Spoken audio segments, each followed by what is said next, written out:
इधर बीच घुसपैठियों की बात हो रही है। आपने सीए इम्प्लीमेंट किया, मैनिफेस्टो में एनआरसी की कोई चर्चा नहीं है, ऐसा क्यों? देखिए, सीए का इम्प्लीमेंटेशन कोविड के कारण लेट हुआ है और हम मानते हैं कि पहले सीए को जमीन पर उतारना चाहिए। वो प्रक्रिया अब चल रही है और जहां तक घुसपैठ का सवाल है, अब देश के एक ही राज्य से घुसपैठ हो रही है, बंगाल से जी। क्योंकि ममता बनर्जी की सरकार का उस पर वृहद हस्त है। वो घुसपैठियों में अपनी वोट बैंक दिख रही है। उनको घुसपैठ में राष्ट्रीय सुरक्षा खतरे में है वो नहीं दिखाई पड़ता है। उनको लगता है कि मेरे वोट बढ़ रहे हैं। न केवल बंगाल, समग्र देश के लिए ये बहुत खतरनाक सोच है। मैं बंगाल की जनता को हृदय से अपील करना चाहता हूं कि इस बार भारतीय जनता पार्टी को सफल बनाइए, इसके बाद वहां भाजपा सरकार बनाइए। हम ऐसी बॉर्डर बनाएंगे कि परिंदा भी पैर नहीं मार पाएगा। इसीलिए सीए का दमखम से वो विरोध भी कर रही है। वो इसीलिए वो कर रही है। वो कह रही है कि जो है हम सीए कभी इम्प्लीमेंट नहीं होने देंगे। उनको मालूम नहीं है नागरिकता सेंट्रल सब्जेक्ट है, इसमें स्टेट को कुछ करना ही नहीं है।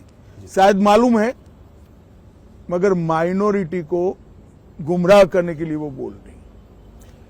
अमित जी, 22 जनवरी को राम मंदिर में प्राण प्रतिष्ठा हुई, ये आपका एक बहुत बड़ा वादा था जो आपने निभाया, मगर ऑपोजिशन ये कहती है कि आज इस चुनाव में आप राम के नाम पर वोट मांग रहे हैं। देखिए, राम के नाम पर तो वोट तब मिलता था जब मंदिर नहीं बना था और हम कहते थे हम बनाएंगे। हमने तो वोट लेने का कारण ही समाप्त कर दिया। ऑपोजिशन को चिंता इसलिए है और पूरा देश उनसे नाराज इसलिए है कि जब राम मंदिर बना, शांतिपूर्वक तरीके से बना, संवैधानिक रूप से बना और प्राण प्रतिष्ठा हो रही थी, इन्होंने प्राण प्रतिष्ठा का बहिष्कार किया। माइनॉरिटी के डर से वो प्रभु श्री राम की प्राण प्रतिष्ठा में नहीं गए, इसलिए पूरा देश उनसे नाराज है।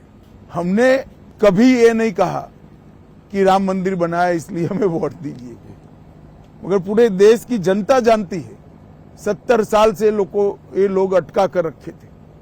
मोदी जी ने 5 ही साल में केस भी जीता, भूमि पूजन भी किया और प्राण प्रतिष्ठा भी कर दी और आज भव्य राम मंदिर, समग्र देश को आह्लादित करने वाला राम मंदिर बना है। अमित जी, एक आखिरी सवाल हिंदू मुसलमान की जो चर्चा रही उस पर मुझे आपसे पूछना है।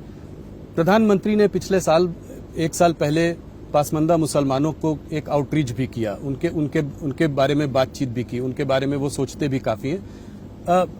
एक तरफ ये बात हो रही है और एक तरफ ये, इसमें कॉन्ट्राडिक्शन नहीं है? जरा भी नहीं है। प्रधानमंत्री जी ने सिर्फ पसमानदा मुसलमानों को आउटरीच नहीं किया है जी, ट्राइबल्स को भी किया है, दलित को भी किया है, पिछड़ा वर्ग को भी किया है, गरीबों को किया है, किसानों को किया है, मातृशक्ति को, महिलाओं को किया है, युवाओं को भी किया है।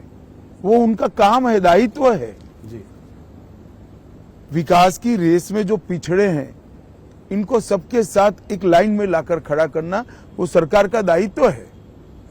मुझे इसमें कोई अंतर्विरोध नहीं दिखाई पड़ता।